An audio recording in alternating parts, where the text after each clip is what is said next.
We're a little over a week away from the 4th of July, and it's expected to be another busy one. According to AAA, more than 839,000 people in Connecticut will travel 50 miles or more. That's up from last year, and most people will be driving. This year, AAA looked at this upcoming weekend and the weekend after the 4th of July holiday when getting their numbers. So they were looking at two busy travel weekends. Joining me now to help us plan out our travel plans is Tracy Noble, the manager of public and government affairs for AAA Connecticut and New Jersey.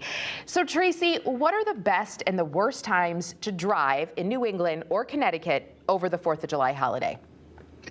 Well, we're expecting the entire week to be busy. So for those that are heading out, say Monday, July 1st, even through Monday, July 8th for the return, those midday time periods are going to be the most congested. So for this holiday travel period, if you are an early bird or a night owl, that is going to serve you very well. If you can leave off peak, that's the best thing to do. Since we're looking at 2 weekends of travel this year based on where the holiday falls in the week, right? Does that mean we're less likely to find ourselves in a traffic jam because we're kind of spreading out all that travel? Not necessarily. We are expecting the weekends to be heavily traveled, but then we've got people that are maybe taking a few days before the holiday, not necessarily the whole week, or a few days after and extending their long weekend. So it's going to be congested. And of course, those routes to the beaches are going to be very heavily traveled. And we know that well here in Connecticut. So how will gas prices affect summer travel this year? Surprisingly, gas prices are actually declining. So in Connecticut, today's gas price average is $3.54 per gallon.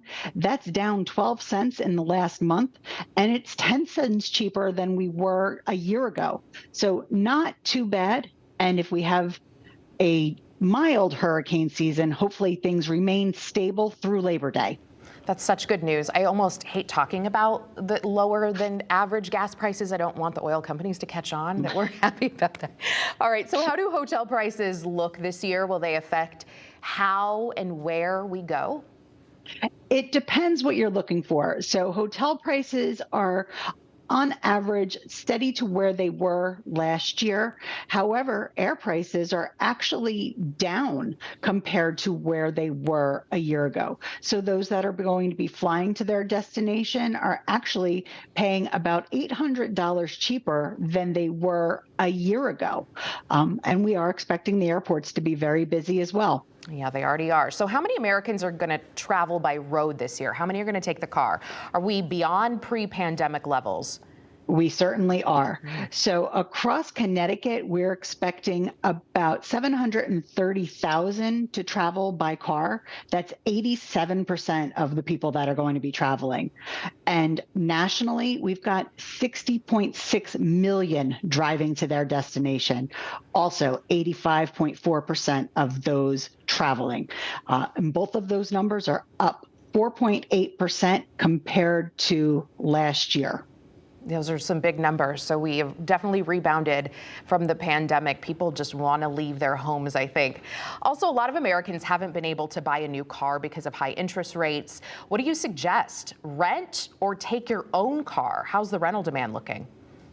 Well, rental demand has rebounded from the challenges that we saw during the pandemic when the fleets were not available. Even if you had a reservation, sometimes people could not get their car.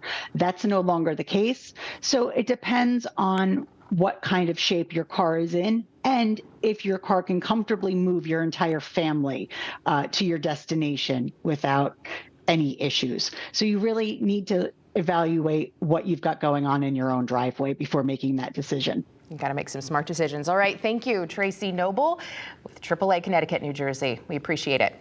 Thank you.